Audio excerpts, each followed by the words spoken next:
For most of us, our first real encounter with mRNA technology was during that frantic race for COVID-19 vaccine. But that was just the opening act. What we're seeing now is a full-blown acceleration, taking this from a simple emergency tool to a revolutionary new platform for all of medicine. All right, let's get into it. And this quote right here, it's the perfect way to think about it. If mRNA is like a biological operating system, then scientists are now basically software developers. They're writing new code, new genetic messages to run on that system. And what that means is they can potentially go after a huge range of diseases just by changing the message they send to our cells.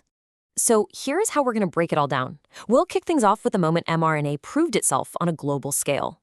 Then we'll look at its new targets, like other infectious diseases and even cancer. We're going to pop the hood and see what's new with the next-gen tech, face some of the real-world challenges ahead, and finally, ask a pretty big question. What is mRNA's ultimate place in medicine? The COVID-19 pandemic, as awful as it was, it became this massive global stress test for mRNA technology. This wasn't just some clinical trial in a lab. This was a real-world validation of the entire platform's potential, happening right in front of our eyes. Just look at this timeline. The speed was absolutely unprecedented. We're talking about going from the virus's genetic blueprint to the first shots in arms in less than a year. With traditional vaccine methods, a timeline like that was pure science fiction. So what makes mRNA such a game changer? Well, it really boils down to these core advantages. The speed is just incredible because scientists can literally design a vaccine on a computer without ever needing to grow the live virus.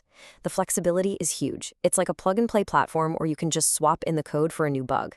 It's got a great safety profile since the mRNA itself can't cause infection and it never messes with our DNA. This all leads to amazing efficacy, triggering a really strong, targeted immune response. And finally, scalability. The manufacturing process is cell-free, which makes it way easier to ramp up production compared to the old ways. Okay, so with the platform proven, the floodgates have basically opened. Researchers are now taking that same technology and aiming it at a whole bunch of other infectious diseases, some of which have been bugging us for decades. And you can see that this pipeline is just exploding. We've got late-stage trials for the flu, and some are even chasing that holy grail, a universal flu vaccine that could mean no more yearly shots. Moderna already has an approved vaccine for RSV, and you can see others in the works for things like CMV, Zika, and shingles.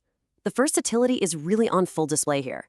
Now, this is where things get really personal and honestly pretty mind-blowing. We're now looking at using mRNA to literally turn our own bodies into precision cancer-fighting machines. This is where the tech becomes truly customized. So how does this actually work?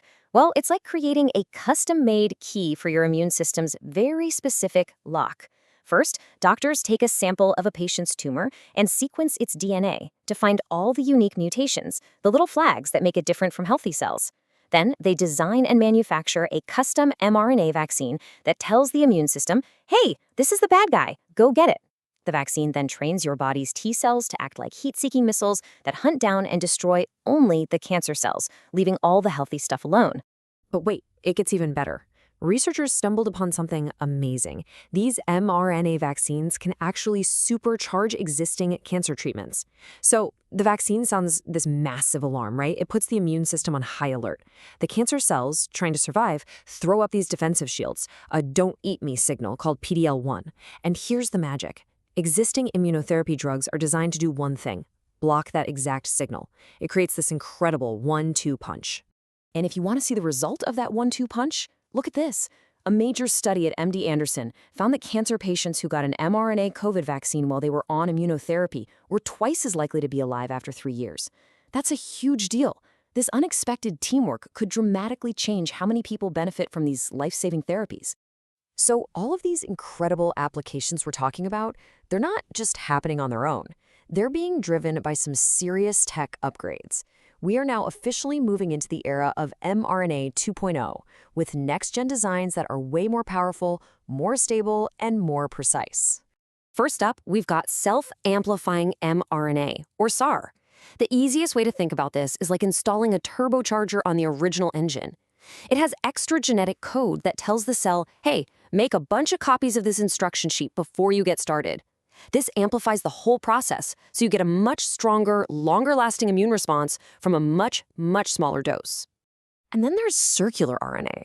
You see, standard mRNA is like a straight piece of string, and our cells have enzymes that can chew it up pretty quickly. But by engineering the mRNA into a closed loop, scientists have made it way more stable and resistant to getting broken down. The potential here is for therapies that last much, much longer from just a single dose. So you put it all together, and the jump from version 1.0 to 2.0 is just massive. We're going from needing high doses to very low doses. We're moving from shorter effects to really sustained responses. And maybe most importantly for getting this tech around the world, we're shifting from needing those ultra-cold freezers to new versions that are stable in a regular old refrigerator. All right, as exciting as all of this sounds, it's time for a little reality check. The road ahead isn't perfectly smooth. There are some pretty significant hurdles. We're talking scientific, logistical, and financial that we've got to clear before this technology can really reach its full potential. And these challenges are no joke. I mean, the cost and complexity of making a brand new, unique vaccine for every single cancer patient, that's a huge barrier. Then you have the regulators. How does the FDA even approve a drug that is literally different for every single person?